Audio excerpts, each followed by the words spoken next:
You think of historic venues in American open wheel racing, you think of Indianapolis, you think of Long Beach, and in my opinion, this one always pops to the top of the list as well.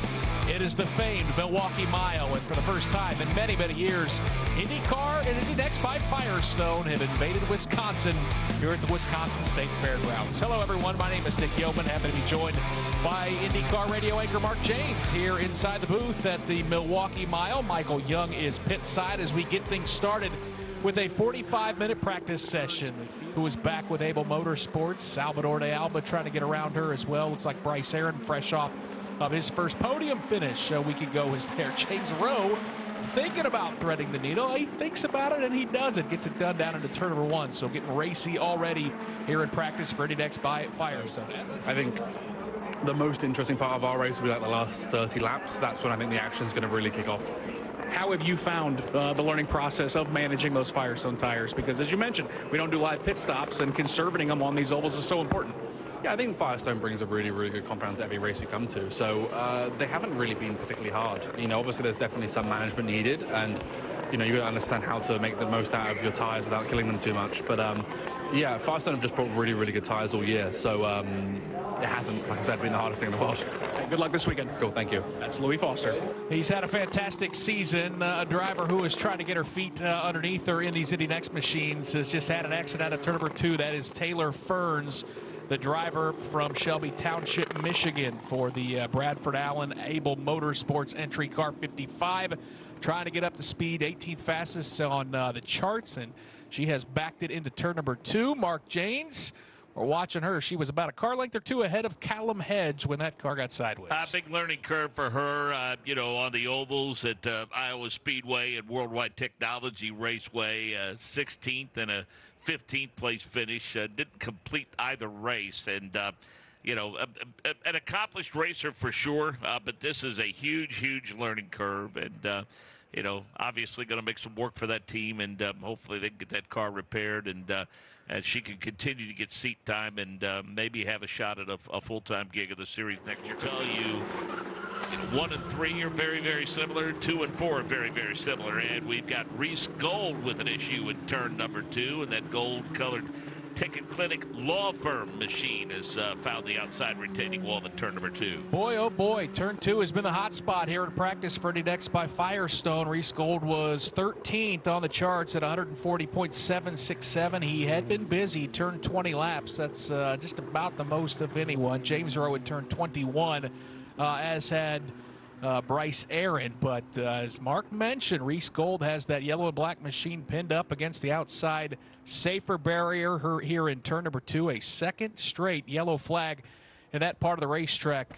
Mark, that's turn 2. It's going to be a spot to watch, it looks like. You want to talk about feast or famine? How about 6 finishes of 6th or better, and 6 finishes of 11th or worse for Reese Gold? 5th is Mark. We're getting to see our first replay, and that was not corner exit. That was leaving turn 1, entering turn number 2 for Reese Gold, and yeah, that car swapped ends. It just the rear grip went away on that race car, and that is often the case on a track as flat as this. Watching Callum Hedge get after it here in practice in car 17. Last time we were on an oval, he had one of the most remarkable saves I think I've ever seen, as he had his car sideways in turn 1 at Iowa Speedway, doing a nice job buzzing around this 1 mile flat oval here at Milwaukee. It's a high entry, and Mark, not seeing a lot of drivers. They're not hugging the apron. They're staying to the lighter shaded portion of the asphalt, kind of running right smack dab in the middle of the racetrack.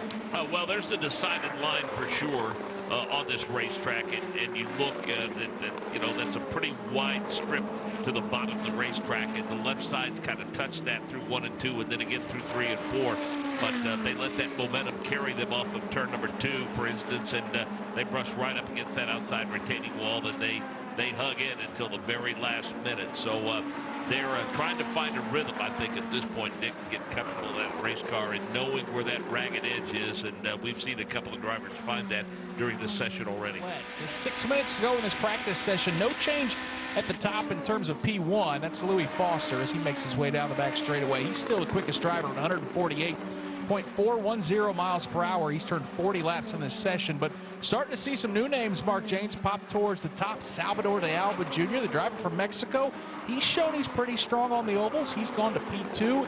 Jamie Chadwick looking impressive as well. Third quick at 147.067. And then Wisconsin's own Yuven Sundermorthy is creeping to the top 4. And then Ricardo Escoto sitting in 5th. So starting to see. That's the one that caught my eye. Yeah, some drivers finding some speed. Mark, we're getting to see kind of what we hope to see. Louis Foster followed by Jacob Abel into turn number 1. These two expect to be racing for not just the championship, but a race win tomorrow, and they're going to mix it up a little bit down the back straightaway. A lot of steering input for Abel, and that wheel is kind of resisted it when he gets to the apex of the turn, and he is running about a half a groove lower than Louis Foster on the racetrack, but also finding out just exactly as to get off of that turn, like for instance off of turn 4, Nick. He's trying to figure out just how much air gets taken off the nose of that car as he approaches him. And I think it sounds like maybe, or it looks like maybe there is some disruption there. That might be one of the reasons why he's trying to run about a half a groove lower. Yeah, and I think you were reading correctly into watching those hand movements. We were looking at the onboard shot, and not as smooth as maybe you would like, but to your point, a lot of dirty air when you're following behind a race car and able to try to gather it back up and run down Louis Foster through turns 1 and 2. As the checkered flag is out to end this practice session, Louis Foster appears to be the fastest driver. Callum Hedge is going to end up 2nd. Jacob Abel still in the championship hunt. Is going to home in 3rd. Salvador de Alba Jr. has brought car 2 to 4th position here in practice. Jamie Chadwick was 5th quick. 6th was Yuven Sundermorthy. 7th, Ricardo Escoto. 8th was James Rowe. 9th, Kyle Collette. Christian Vogel's going to end up 10th here in practice. Jack William Miller is 11th fastest. Josh Pearson 12th. 13th is Miles Rowe. Christian Brooks, driver from California, is going to end up 14th here in practice. Bryce Aaron was 15th.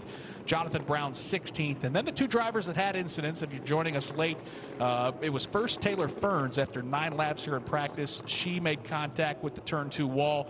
We got that accident cleaned up, went back to green, and just moments later, Reese Gold had an incident down in turn number 2 as well. He completed just 20 laps. Gold ends up 17th fastest here in practice. Taylor Ferns 18th.